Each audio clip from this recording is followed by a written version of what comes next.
Hey guys, welcome back to the channel. So I have a car here that had a issue with a coolant leak, and we've already done the repairs. It'll be in a separate video. And what we're going to want to do now is do some pressure testing before we bleed out our cooling system. Just make sure that our repair is correct.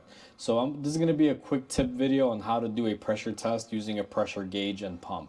So where you want to begin is go ahead and remove your cap for your radiator or reservoir, wherever you're going to be connecting your pump. Once you have that out of the way, the tool that we're going to be using is this tool right here. Now the way this works is you got your adapter. This can adapt to the radiator or reservoir, wherever you're going to hook it up to.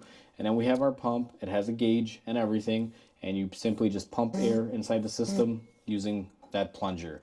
Now we're going to go ahead and make sure you fill up your system. Now you can test this system without any coolant in it. However, it takes a very long time to pump enough air in there. When you have liquid in there like the coolant and you pump air in there to do your pressure test, that fluid will actually push on everything and it'll be a lot easier and faster to determine if you have a leak or not. So the way you connect this is go ahead and set it up, spin it, and then you're going to want to turn your connector here, and that gives it a nice solid tight connection. Now what I'm going to do is go ahead and just pump this up. Now since I have coolant in there from previous, I already added the coolant to do my testing. I'm going to go ahead and pump this up. Now most systems only take about 15 psi, guys, and I don't know how well the camera's going to pick it up. Let me see if I can kind of zoom you guys in here. If you guys look at my pressure gauge, I went up to 15. If you go up to about 20, that's the danger zone. You guys can see it's marked in red. And what I do at this stage is I will leave this connected, all pumped up into the car with pressure for about 20 minutes to 30 minutes. It just kind of depends. Now, if you normally have a leak, it'll start squirting out the fluid or the coolant from wherever it's leaking. In this case, I don't hear or see anything leaking or coming out just yet. Or if there is going to be anything leaking out, I'm pretty sure this repair went pretty solid.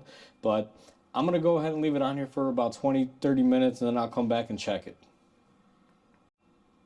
So some time has gone by, guys. It's actually been about 45 minutes, and I'm looking at my gauge here now. I don't know if you guys will tell because the camera's not super zoomed in on it, but we have no coolant loss here. We are holding at 15 psi, just as we left it about 45 minutes ago. That tells me the system is nice and tight.